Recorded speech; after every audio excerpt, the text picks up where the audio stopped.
और आप देख रहे हैं प्राइम 18 न्यूज़ चैनल में आप सभी दर्शकों का बहुत बहुत स्वागत है। आज हमारी जनपद हरदोई के 158 सांडी विधानसभा से बसपा के प्रत्याशी कमल वर्मा जिनसे हमारी मुलाकात हुई, उनसे कुछ 2022 के विधानसभा चुनाव को लेकर कुछ खास अहम चर्चा करने वाले हैं। बसपा की क्या रणनीति है, बसपा क्या क्या चर्चा है।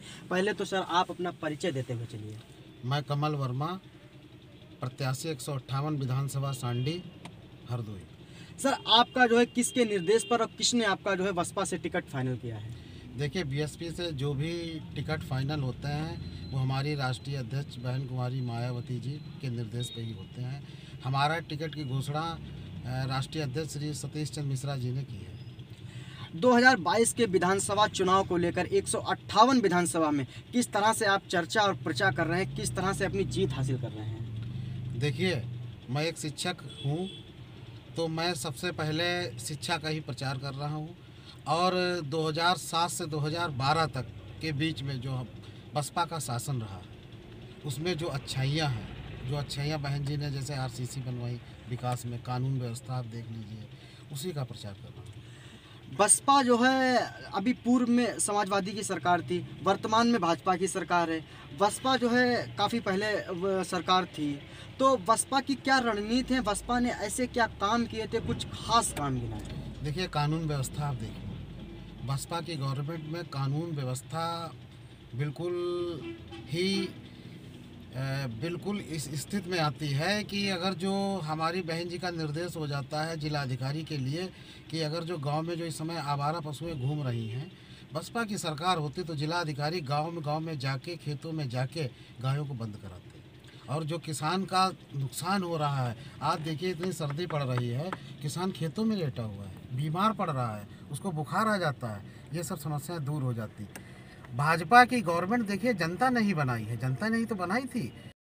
वहाँ पे जो काम कर रहे हैं, जिनको सत्ता दे दी गई, उनको अनुभव ही नहीं था।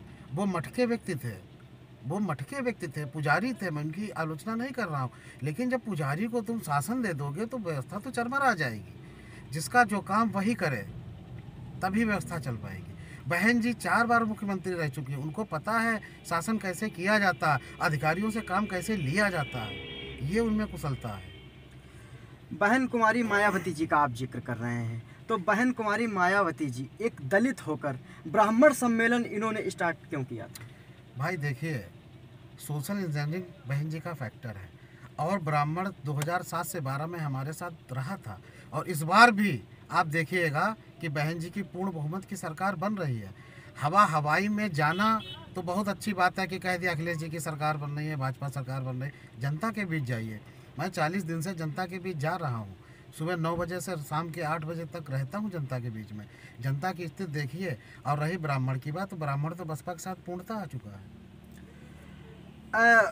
कांग्रेस की प्रभारी प्रियंका गांधी जी ने कहा है लड़की हूँ लड़ सकती हूँ। वहीं सपा की छात्र विंग ने कहा है बेहतर हूँ बेहतर चुनूंगी। और बहन कुमारी मायावती जी का क्या कहना है, एक औरत होकर, लड़की होकर? देखिए, वो आयरन लेडी है, शेरनी है, 4 बार मुख्यमंत्री रही है। आप देखिए, अगर जो उनमें क्षमता ना होती तो मुख्यमंत्री कैसे रहती। और उनके शासनकाल में 7 से 12 में आप देखिए कि हमारे घर की लड़कियां कितनी सुरक्षित थी, रेप केस कितने कम हुए थे, लोग डरते थे, गुंडे लोग डरते थे। बाबरी मस्जिद जैसा फैसला आया, कहीं कोई दंगा हुआ? नहीं हो सकता है ना। अगर जो शासन टाइट हो तो प्रशासन जो है निरंकुश नहीं हो सकता है। चंद्रशेखर आज़ाद अभी कुछ दिन पूर्व में बात चल रही थी कि समाजवादी पार्टी से गठबंधन करने वाले हैं, मगर अचानक में क्या हुआ, गठबंधन टूट गया, गठबंधन नहीं इनका हो पाया। चंद्रशेखर आज़ाद बसपा के नेता माने जाते हैं। बसपा के नेता नहीं चंद्रशेखर आज़ाद हैं। उन्होंने दलित समाज को जोड़ने की कोशिश की है, लेकिन जब दलित समाज ने देखा कि आप राजनीति करने लगे हैं, भाई आप समाज को जोड़े कि हम आपके हक की लड़ाई लड़ेंगे, यही तो आपने समाज से कहा, युवा आपके साथ जुड़ा। लेकिन जब युवा ने देखा कि आप तो राजनीति करने लगे हैं, पार्टी बना रहे हैं, चुनाव लड़ने जा रहे हैं, तो युवाओं ने जब इनका विरोध कर दिया तो ये वापस आ गए। बसपा मुस्लिम वोटों को लेकर कैसी रणनीति बना रही है यम फैक्ट को लेकर? क्योंकि इस बार बताया जा रहा है कि यम फैक्ट जो है वो समाजवादी पार्टी के साथ जा चुका है, या कहा जाए कि हरदोई जनपद की कुछ विभिन्न सीटों पर जहां पर मुस्लिम बाहुल्य है, वो जो है AIMIM असउद्दीन ओवैसी की पार्टी में जा रहा है। मुस्लिम किसी की पार्टी में नहीं जा रहा, मुस्लिम बीएसपी का था और बीएसपी का है और बीएसपी का ही रहेगा। ये 10 मार्च को जब रिजल्ट आएंगे तो आप देख लीजिएगा कि बहन जी की पूर्ण बहुमत की सरकार बन रही है। बहन जी का धरातल पे काम है, आप मान के चलिए, बहन जी का धरातल पे काम है। मुस्लिम, ब्राह्मण और जो हमारा दलित समाज है, सर्व समाज आ रहा है, कुछ ना कुछ परसेंटेज उसका आ रहा है, जिसके सभी समाज की भागीदारी जिस सरकार के वोटिंग में रहती है उसी की सरकार बनती है। भारतीय जनता पार्टी छोड़कर मौर्य जी समाजवादी पार्टी में शामिल हो गए हैं, क्या कहना चाहिए? देखिए भाई साहब, जो ये नेता हैं ये अपने फ़ायदे के लिए कहीं भी आ जा सकते हैं। पहले बसपा में गए, इन्होंने बसपा में कार्य किया, फिर इनका जब इन्होंने मांग इनकी इतनी बढ़ गई कि बहन जी नहीं पूरी कर पाए तो ये भाजपा में चले गए। 5 साल इन्होंने भाजपा में मलाई खाई, अब इन्हें लग रहा है कि सपा मलाई ज़्यादा देगी तो सपा में चले गए।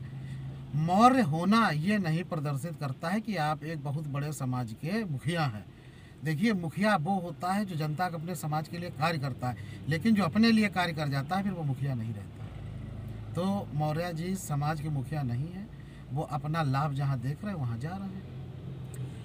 158 सांडी विधानसभा से आप विधानसभा के प्रत्याशी हैं।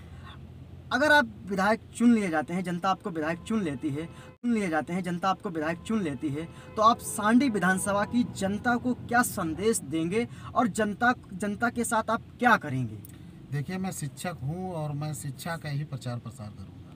विधानसभा में भी नए नए स्कूल खुलवाने की कोशिश करूँगा, उनको हाईटेक कराने की कोशिश करूँगा। और जिन कस्बों में, गांव में मैं देख रहा हूँ बच्चे नहीं पढ़ रहे हैं, उनमें अपने द्वारा, अपने संसाधनों से वहाँ पे एक कोचिंग इंस्टीट्यूट खोलने की कोशिश करूँगा, जिससे जो बच्चे हमारे घूमते हैं, एक हमारा कहीं वहाँ पढ़ा लिखा एक युवा आ जाए जो उन बच्चों को पढ़ाए, जिनके माता पिता नहीं पढ़ पाए हैं। तो हम ये सोचते हैं कम से कम उनके बच्चे पढ़ के सरकारी नौकरी में आ जाए। आपने शिक्षा के लिए बात की।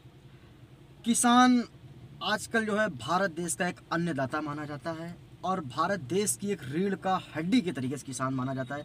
जिस तरीके से आपको पता होगा कि दिल्ली में 1 साल से लगातार किसान अपना आंदोलन कर रहे थे, प्रदर्शन कर रहे थे। आखिरकार उन किसानों के लिए सरकार को झुकना पड़ा। जो भारत सरकार, बीजेपी वर्तमान की सरकार थी, वो झुक गई और किसानों को जो है वापस भेज दिया और अपना जो है उनका बिल था, वो बिल भी भाजपा सरकार ने अपना वापस ले लिया। तो किसान और युवाओं के लिए सर क्या कहना चाहेंगे?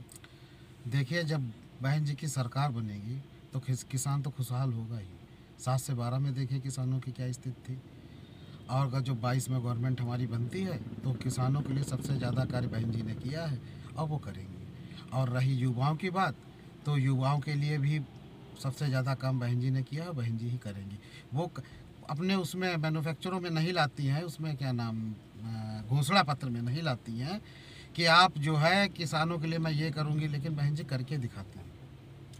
तो बहुत बहुत धन्यवाद कमल वर्मा जी आपका, जो सांडी विधानसभा से आप बसपा के प्रत्याशी हैं और जो है अब लगातार अपना पक्ष रख रहे हैं और सारी पार्टियां अपना पक्ष रख रही हैं। तो जुड़े रहिए आप प्राइम 18 न्यूज़ चैनल के साथ, आपको लगातार खबरें अपडेट मिलती रहेंगी। हरदोई से मोहम्मद आरिफ की रिपोर्ट।